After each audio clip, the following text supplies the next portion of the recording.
Pastor Jerry, God has shown me so much mercy, and I thank Him. Somewhere last year, September, my son broke his arm.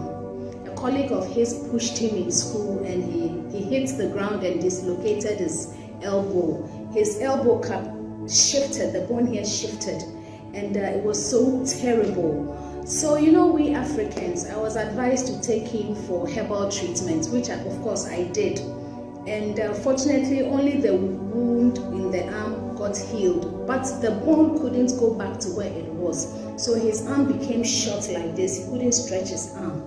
So it happened last year, September. So November last year, 2022, that was when my mother sent me the link from the States that I should join NSPPD platform and start praying. So before I joined, I took him to the hospital, and they did all the x-rays and what have you, and they asked us that since his arm is short, they need to push the bone back to where it was. They need to construct a surgery on his arm.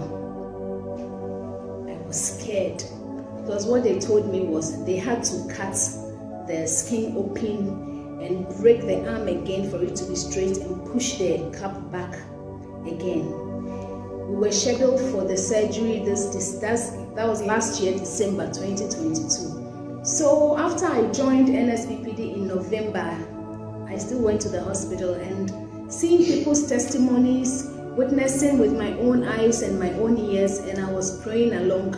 I said to myself, why don't I give Dr. Jesus the opportunity, to come into our situation? So I told the doctors that since it's December, Christmas season, they should allow us to finish the Christmas, enjoy all the Christmas before we come again and start crying and all that.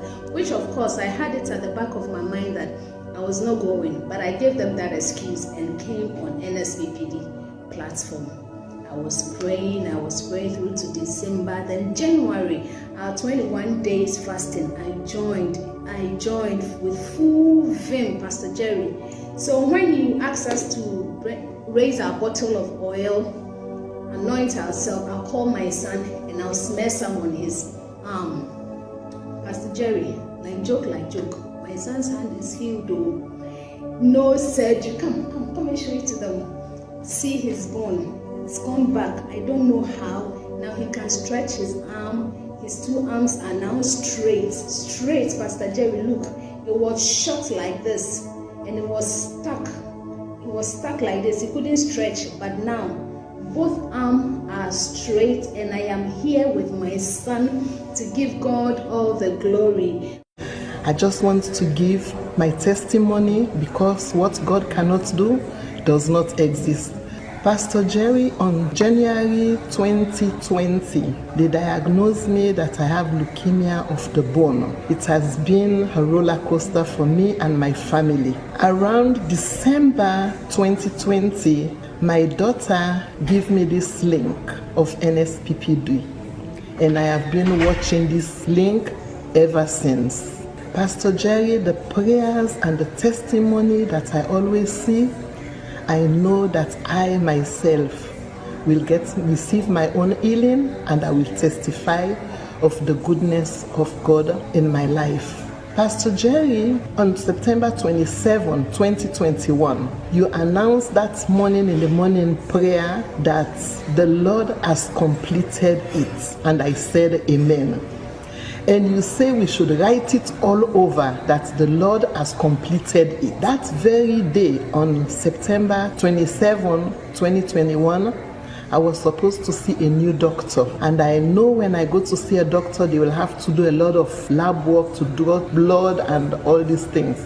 So I write all over my arm where I know they will be taking the blood, and I wrote, the Lord has completed it. What God cannot do does not exist. I write it on a piece of paper. I put some in my pocket, in my bosom, all over. So when we went to the doctor's office, my daughter went with me, and she said, Mommy, what's that in your hand? I say, what God cannot do does not exist, and the Lord has completed it. And she said, amen. So the doctors see me, they do all the tests and everything, and the results came back that my white blood cells went back to normal, and the doctor say my liver count went down, everything is okay.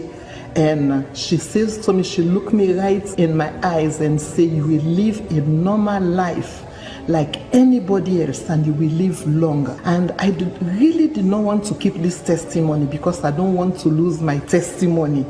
That's why I say I have to testify of the goodness of God in my life in the land of the living.